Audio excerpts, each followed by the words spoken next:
Hello, this is Chef John from foodwishes.com with Italian sausage spaghetti. That's right, there are basically 3 ways you can do Italian sausage with spaghetti. And that would be to cook the sausage and just serve it alongside or on the top. Or we can remove the sausage from the casing and brown up the crumbles and use that as the base for our sauce. And while those 2 methods are very popular, in this video I'm going to show you the much rarer third version, which I think is vastly superior in every way. And I'll be spending the rest of the video trying to convince you of that. And to get started, what we're going to need is 4 nice large links of Italian sausage. And if you want to use spicy, go ahead, but I'm using what's called sweet Italian sausage, which is almost always flavored with garlic and fennel, among other things. And we want to make sure we're using one that has enough fat. And one easy way to tell is you can see all the little pieces of fat through the casing. That is the kind of sausage we want to be using here. And what we'll do is head to the stove, where we have whatever pot we're going to use to cook our sauce in over medium heat, in which we have a little bit of olive oil. And once that's hot, we'll go ahead and transfer in our sausage. And the game plan here is to cook these for about 5 minutes per side, or until they're beautifully browned and just barely cooked through. And I generally don't like to cover meat I'm browning, but here, because we're using this nice big pot, and we do want this to just barely cook through, I think it's fine to place a lid on, which is going to help us retain some of that heat. But regardless, we'll go ahead and give that first side about 5 minutes, at which point we'll flip them over. And as you can see, those have taken on some beautiful color, which does a lot more than just make these look nice. Okay, it's a proven scientific fact that browned meat tastes better than non-brown meat. And yes, I did say to use medium heat. Alright, I don't want this oil smoking, so we're going to cook these a little more gently than usual, but at the same time we do want a nice browning on there. So if you want to raise your heat up a little bit, go ahead. And then once those have been turned over, we'll give the second side 5 minutes. At which point we'll turn off the heat and remove those to a plate, where we will let them sit until they cool completely, or at least to room temperature before we try to cut them up. And yes, if you're doing this step ahead, you can pop those in the fridge until you're ready. And then while those are cooling, we'll head back to the stove and turn our heat on to medium-high. And then we will pour in about a 1/4 cup of white wine. And as that comes up to a simmer, we will take a spoon or spatula, and we'll make sure we're scraping up any of those delicious caramelized bits on the bottom of the pan, which in the business we call deglazing. And if you don't want to or can't, you can just use a splash of water instead of the wine. But please note, that little touch of alcohol really does improve the flavor of the sauce. But either way, once that's been deglazed, we'll go ahead and let it simmer for about a minute or so, or until it reduces by about half, give or take. And then once that's happened, we can go ahead and transfer in 4 cups of prepared pasta sauce. Alright, whether it's homemade or from a jar, this technique's going to work out the same. But very important, in addition to the sauce, we are also going to add about 1/3 the volume of plain cold fresh water that I'm going to use to rinse out the jar. And why that water is so important is that we're going to let this sauce simmer for a long time, and that's going to help prevent it from reducing down too far. So we'll go ahead and stir that in.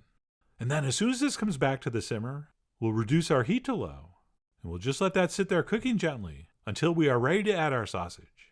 But before we can add our sausage, we have to cut our sausage, which, just to remind you, we are not going to do until this is fully cooled. But once it is, we can go ahead and cut each of these into 4 pieces. And if that little bit of tied casing at the end bothers you, you can go ahead and slice that off. Right, that really doesn't bother me. I mean, come on, it's just a piece of knotted intestine. But it could be off-putting to some of your more sensitive guests, so maybe not a bad idea to trim it off. And that's it. Once we have our sausage cut up, we'll go ahead and transfer it into our simmering sauce, along with any and all accumulated juices. And not just from the plate, but from the cutting board as well. Which, by the way, in case you were wondering, is why I use that light plastic cutting board instead of the big thick wooden one I usually use. So we will scrape all that goodness in as well. And how much more flavor is that really going to add? Well, I can't tell you exactly, but I do know it's more than none. So that's why we do it.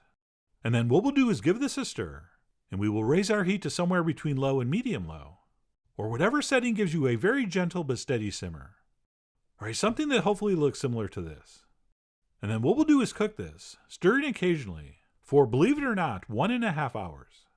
And what's going to happen during that relatively long simmering time is that our sauce is going to get infused with all that amazing sausagey goodness. Okay, all those amazing flavors of garlic and herb and fennel are basically going to get leached out of the meat. But don't worry, there's still going to be plenty of flavor left. And above and beyond taste, this long simmering time is also going to do amazing things for the texture of the sausage, as we will discuss later. And then besides giving it the occasional stir, At approximately the 1 hour mark, you're probably going to have a decent amount of that pork sausage fat floating on the top, which you may or may not want to skim off. Okay, on one hand, we don't want our final product too greasy. But on the other hand, fat equals flavor, especially fat from inside an Italian sausage. So I think we do need to leave some, which is why generally I skim off about half of it. But anyway, you decide. I mean, you are, after all, the Dave Vergetti of your Italian sausage spaghetti. And speaking of closers, once that's been skimmed and stirred, all we need to do to finish this is let it simmer for another half hour or so. At which point, if everything's gone according to plan, it should look something like this.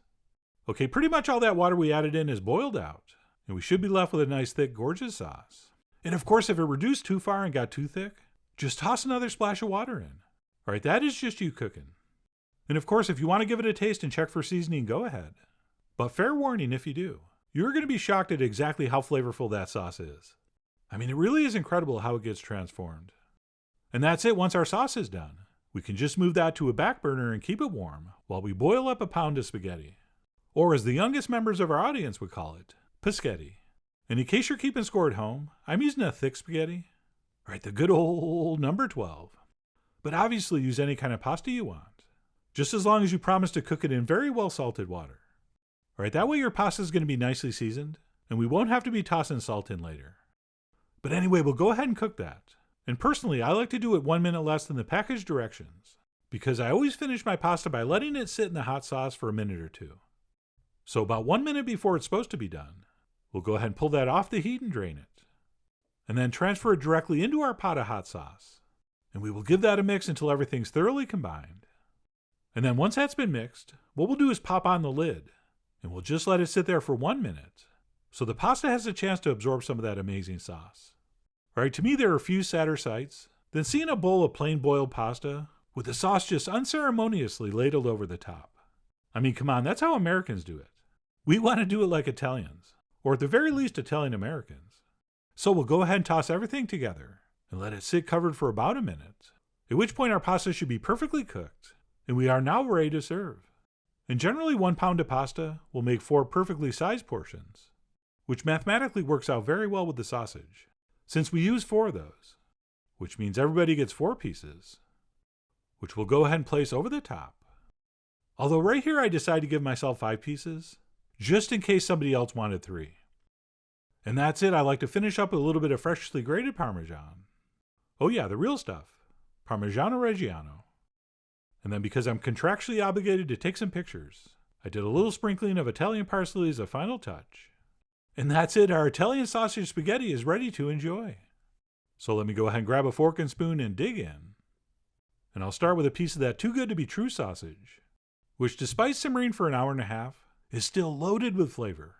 But above and beyond that, and the fact that the sausage also did such a great job of flavoring our sauce, what makes this method truly special is what happens texturally to that sausage, which, believe it or not, I would compare to a perfectly cooked meatball.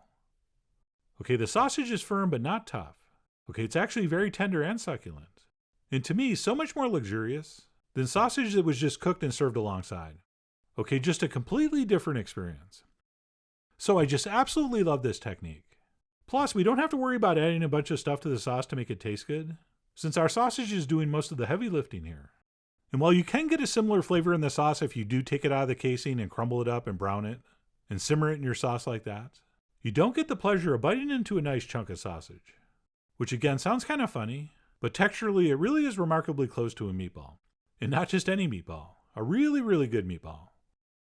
In fact, those chunks of sausage are so good, now I'm feeling a little bit guilty about taking that 5th piece. And I should probably put that back. But anyway, that's it. My favorite way to do Italian sausage spaghetti. As I mentioned earlier, this is way less popular than the other 2 methods, but without a doubt, the most delicious. Which is why I really do hope you give this a try soon. So please follow the links below for the ingredient amounts, a printable written recipe, and much more info as usual. And as always, enjoy.